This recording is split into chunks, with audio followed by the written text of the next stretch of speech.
Damn, did Westlaw make this? Smoking all this crack, selling all this crack. Yeah, shorty gon' throw it back. Selling all this crack, I am not playing. Stacking all this money, put it into savings. But it don't mean nothing cause it's central banking. Gerbert moving shady like a pencil shaving. Wait, yeah. Gerbert so cold like December. Snorting all the snow like winter. Remember when a plane hit the World Trade Center? Hit the World Trade Center. Yeah, I still remember. The 11th of September.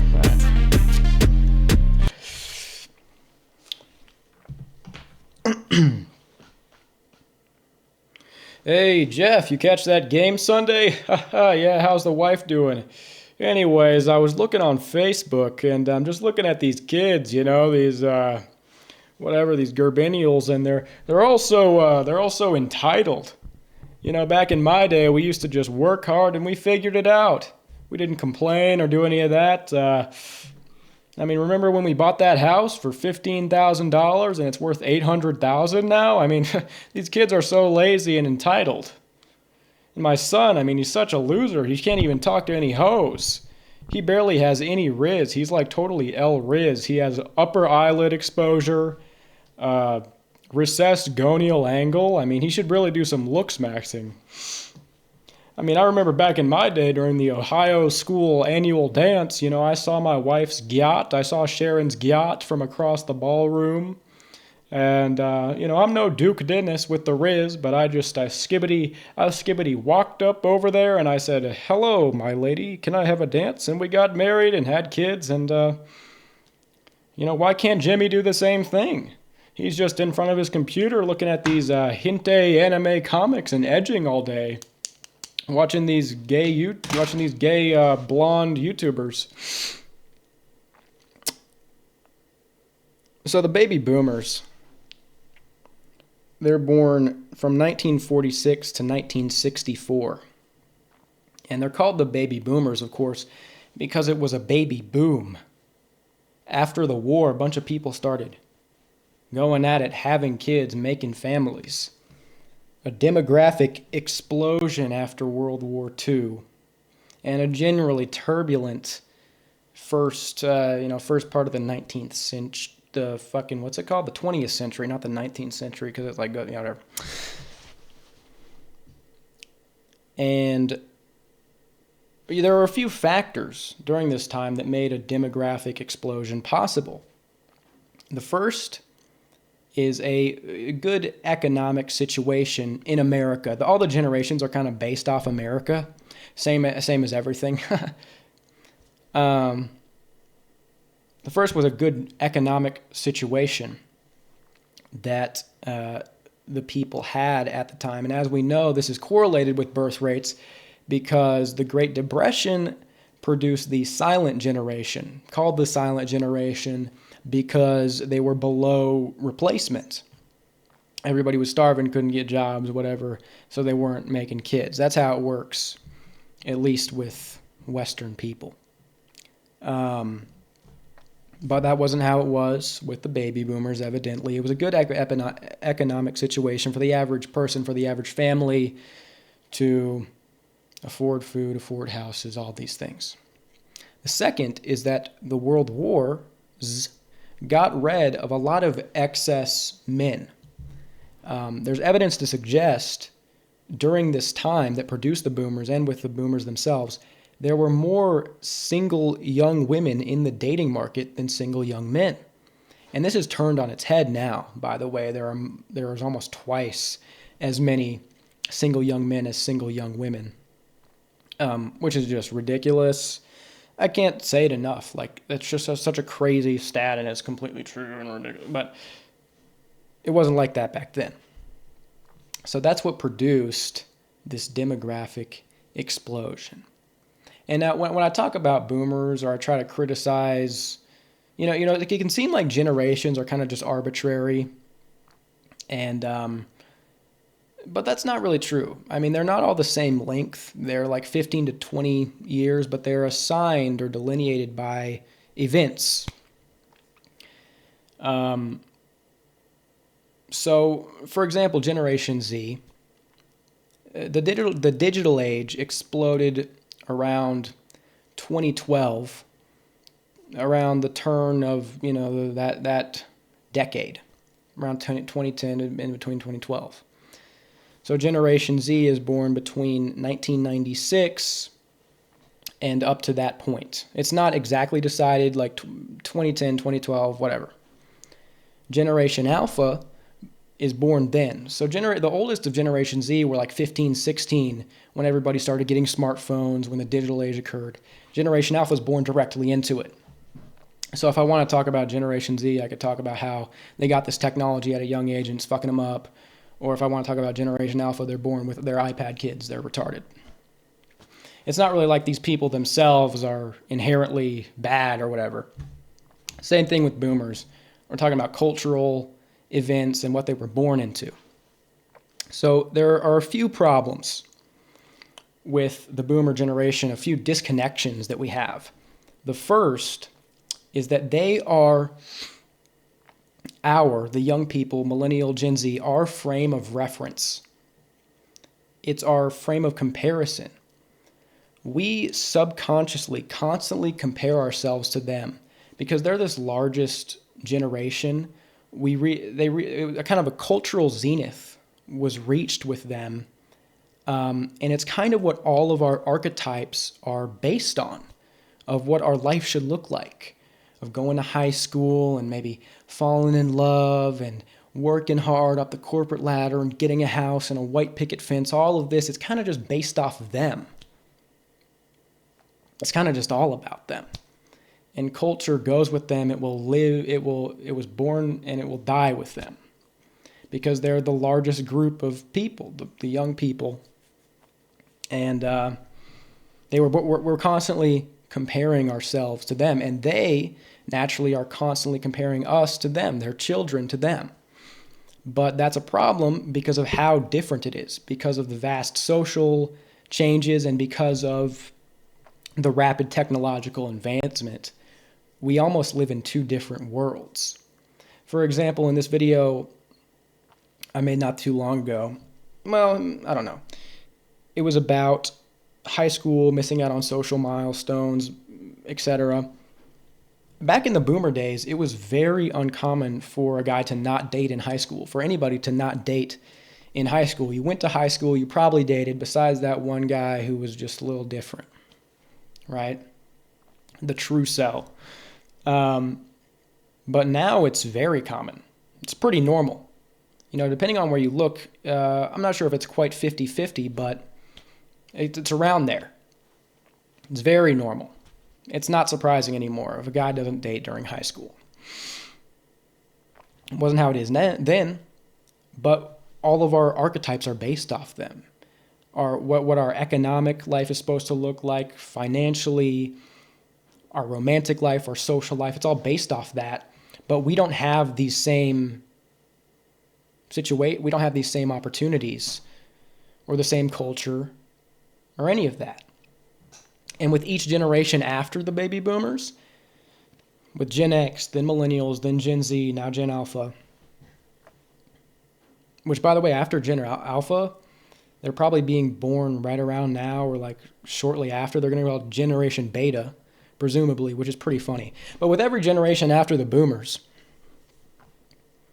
it's just getting more and more detached from this dream, this kind of like reality that was painted or created, these archetypes made by the boomers.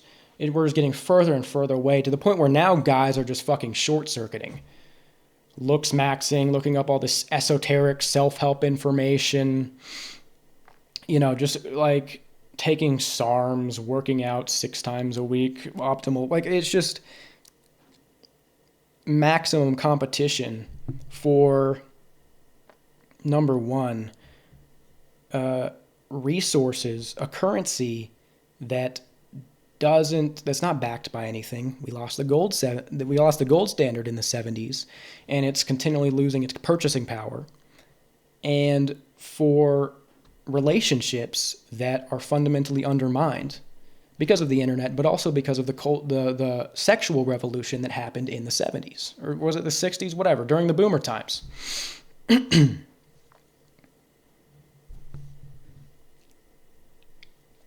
We're just getting further and further. But these are our frames of comparison, and that's problematic. It's also their frames of comparison, so they think we're losers for not doing the same shit they did when our opportunities are completely different, which brings us to the second problem with boomers is that they don't seem to understand how lucky they are or how privileged they were. In fact, they don't seem to check their privilege. They seem to think we're the spoiled ones because, I could see where it's coming from. We have certain technologies. We have Google Maps and DoorDash and online streaming and all this stuff that would seemingly make life easier, right? And social media, whatever. But number one, you look into what actually happens with these technologies. We become beholden to them, and then our life becomes way more complicated. It's like the goal of all these people who create algorithmic entertainment to capture your attention, fuck up your reward circuitry for as long as possible. And we have to somehow we're like lab rats, and we have to somehow delay this gratification and detach from it lest we become functionally mentally challenged. We lose all of our attention span. And, a bunch of other chemical problems probably occur. It's just we don't know the effects of this. So number one actually doesn't make our life easier. Number two, all of that is a giant red herring, even if it did, because that's not even the point. If you look at the actual social and economic opportunities afforded to the boomers, it's not comparable with what was afforded to us. Boomers could just work a job and buy a house in a city, in a suburb of a nice city. I envy them. I envy any generation, well, not any generation, but I envy the millennials, the Gen X boomers. Any generation before mine and after the silent generation. And whatever, certain other pockets of history, but whatever. They had it easier. They had it better. We're getting further and further away. You know what I'm saying? Hold up. And I understand if I was born in one of these generations, I wouldn't have this. My life would be completely different, whatever. But wouldn't matter. I just work a job. You could work a service job and buy a house. It was fucking ridiculous. Now I could have this and work that job and frugally allocate my money into a Roth IRA, high yield savings account, try to catch crypto pumps, and still wouldn't be able to afford a house outside of a shitty suburb in Milwaukee.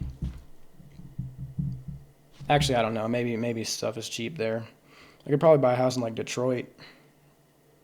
They're kind of fucked, but I don't want to live in Detroit.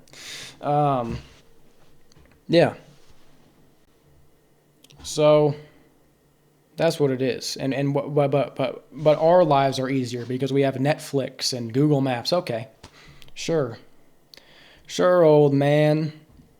How about you suck my little balls? What's the third? What's the third thing? The third thing has to do with the revolution that happened with the baby boomers that kind of defined them, the general cultural revolution, which was very libertarian, liberalistic, individualistic.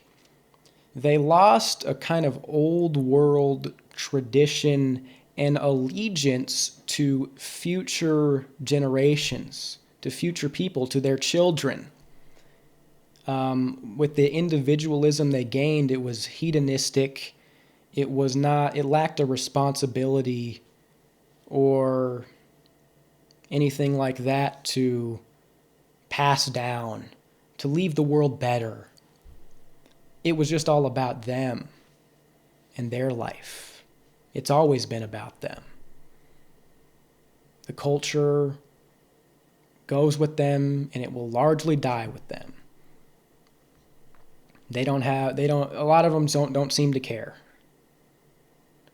And it's also because they lost God. Like after you die, there's nothing. So why should I care about the future, like like any of these concepts?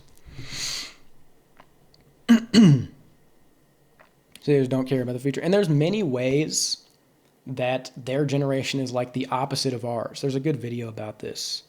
I'll link it. But there's many ways in which their generation is kind of like the opposite. The 60s are kind of like the opposite of what we have now with the Zoomers. Not only with the dating demographics that I talked about earlier, but also with the general attitude. You know, it was just optimistic, contrasted with the pessimism, the kind of doomer ideas we have now. And if you just go, you go back, you listen to the music, you watch the movies, there's like this brightness, like this tinge to it that's just like, oh, wow, looking back at better days, I don't know.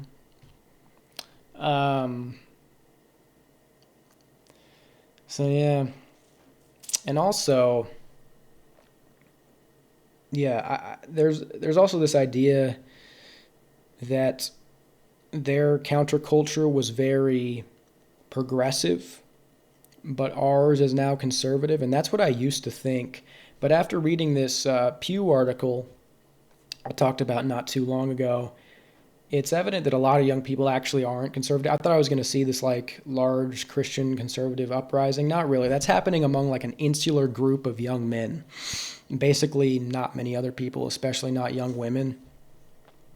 So it's not really a thing. I don't think there actually is any counterculture at all. I think culture itself is just like a wilting flower. Number one, because there aren't that many young people. And the spirit of youth is to be energetic and vital and a little bit rebellious. We don't have that many young people, right?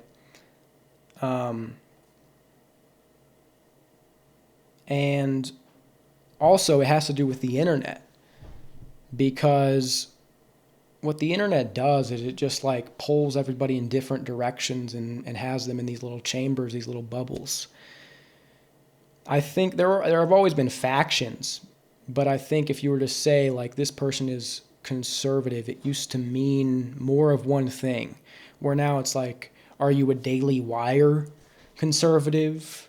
Are you like a reactionary, traditional Catholic paleo conservative? Are you like a Nietzschean, like this red pill, like, you know, there's so many different angles to come from it.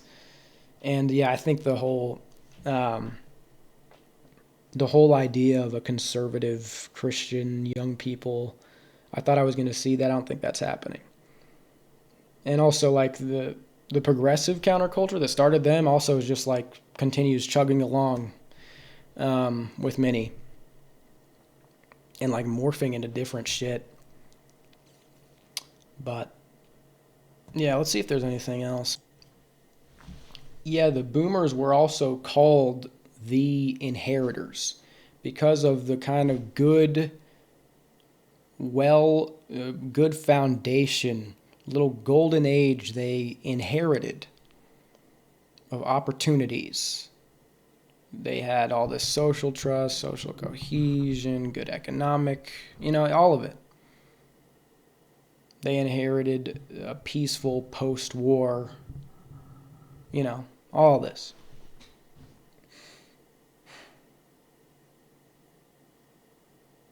And now we're just kind of left with the ashes of that. And we're constantly, unwittingly comparing ourselves to it, and we can't. We can't compare, you know? It's like comparing it's like the towers, man. It's like, okay, let me stop. I'm done. God bless. Gerby's done. Gerby's done talking. Yep. Peace out, little mama.